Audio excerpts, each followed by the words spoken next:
I can confirm that he was a neighbor, that he was not a relative, he was not a friend, he was merely a neighbor that lived in Churchill Heights. Again, the investigation continues into the link between Faye's death and the suspect's death. And so we're going to continue to ask these questions. We're going to continue to look for justice for Faye. But we can't forget about the fact that our very young viewers may be having some questions for you. How do you talk to your kids about this situation? What do you say to them when they tell you that they're afraid to play outside because of Faye? Our medical correspondent, Rosemarie Beltz, joins us now with more on how your family can mourn and deal with this tragedy. The community is mourning Faye Swetlik. Many parents are shook up. Locally and nationally, people are concerned. Joining us is clinical social worker and therapist Jennifer Wolf. Jennifer, you have a very extensive background in trauma, behavioral health. You've worked over 30 years with families, children of all ages in the military. This is a very visceral experience for a lot of people in the community.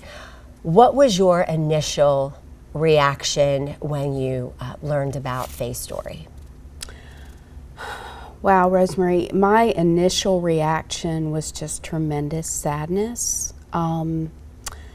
Because I have walked with families through similar tragedies, I know that the impact of this is the inconsolable wound in the sense of it's something that's going to be managed, but you're not going to get over it.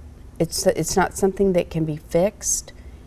You get through it and not over it. So I'm also a parent, and it's your greatest fear as a parent that something will happen to your child, and it doesn't matter what age they are, they're still your child. And so now the sadness is that this has now become a reality for this community and particularly for this family. So just because I understand the impact, it's tremendous sadness. It's just it's trying to make sense out of senselessness. Again, meaning out of meaninglessness.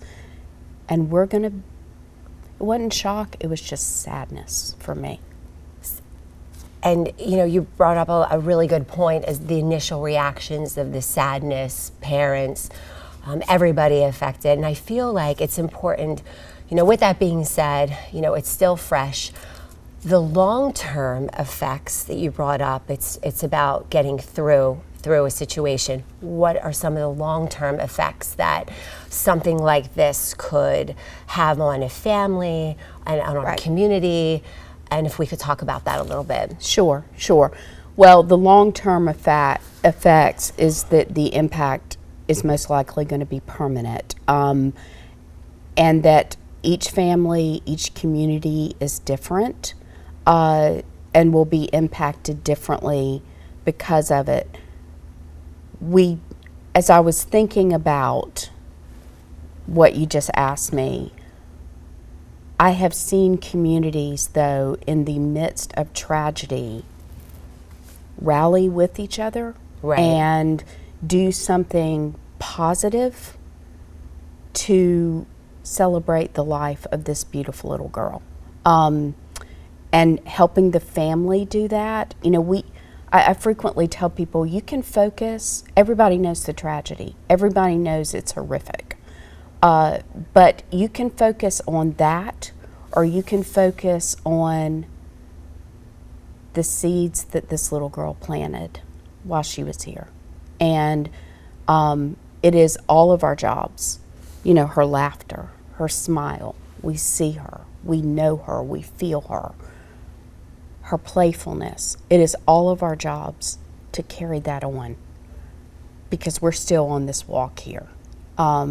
So the impact will be permanent, but I think if you can rally with each other and do something positive, for an example, I'm working with a family now that lost their daughter, and they are doing an event with lanterns to memorialize their daughter. It's a year later, but allowing the community to grieve and doing something positive, because her light, this little girl's light, is still there. She may have left this earth, but her light is still there, and we have to carry that on in her honor. Again, our thoughts go out to the families through this difficult time. There's no words to say. We hope we can cover this story to the best of our ability.